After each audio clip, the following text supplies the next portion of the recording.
السلام علیکم ملګرو. جنید خان ما د پاکستان کرکټ ټیم فینز او سپیشلی د محمد رضوان فینز د پاره یو بوري خبر راغله ده. بوري خبر دا ده چې محمد رضوان د نیوزیلند خلاف چې کم 2 میچز پاتې ټي 20 اغه نه د انجری په وجه باندې بهر شوی دی. راتلونکي چې کم 2 ټي 20 میچز وی اغه کې به محمد رضوان نه وي. محمد رضوان له هامسترینګ انجری شوی دی. د اغه په وجه باندې اغه د نیوزیلند خلاف بقایا میچونو نه بهر شو.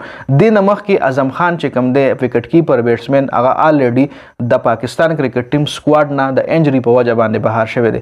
چونکه پاکستان کرکټ ټیم ته انجری نه دی راتلل پکار ځکه کرنټلی اوس روجه کې دی کیمپ لګول او کاکول کیمپ چې پاکستان آرمی سره د ټریننګ کړي دی.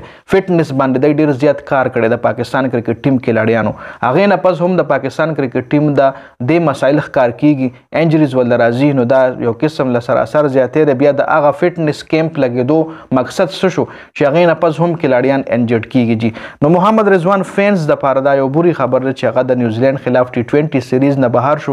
راتلونکي میچز کې وا عثمان خان تاسو له ون ډاون باندې ملاويږي او د پاکستان سلیکشن کمیټي چې کوم د پاکستان کرکټ ټیم چې کوم مشران دی غواړي هم دا چې عثمان خان له ون ډاون پوزیشن ملو شي او محمد رضوان د ټي 20 کیریئر چې کوم دی خطر کې هم دی. راتلونکي ویډیوز کې بدل دا هم ایکسپلین کوم چې کوم داسې د سلیکشن کمیټي کې لړیان دي سلیکشن کمیټي کم ممبرز غواړي چې محمد رضوان د ټي 20 ټیم نه بیغي بهر کی. دا بالکل تاسو براتلونکي ټایم کې وګورئ چې محمد رضوان لالډي د خپېړه میکړي د ټي 20 ټیم نه وباسي.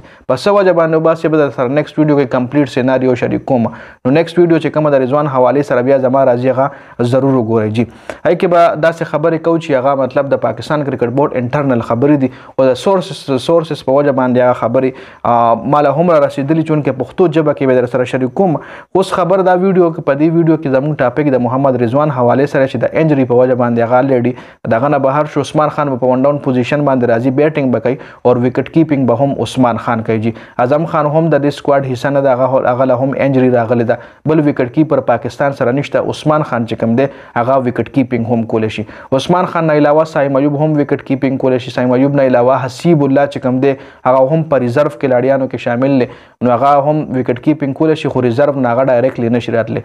نو زیات چانسز د عثمان خان دي چې عثمان خان به وکټ کیپینګ هم کوي او په ون ډاون باندې به بیټینګ هم کوي. د عثمان خان په ون ډاون باندې پوزیشن هم ډیر ښه دی. په ون ډاون پوزیشن باندې عثمان خان 23 میچونو کې 933 رنزونه کړي دي. ایوریج چې کم دی 49 ایوریج سره هغه بیټینګ کړي دي په ون ډاون پوزیشن باندې. او د پاکستان کرکټ ټیم زمون کپتان چې کم دی هغه یو قسم لا عثمان خان سره زیاتې کوي چې په نمبر 4 باندې روزي بابر اعظم محمد رضوان په ون ډاون باندې روزي. د پاکستان چې کم بیټینګ لاین اپ ته پای کې ډیر زیات مسایل دي جی.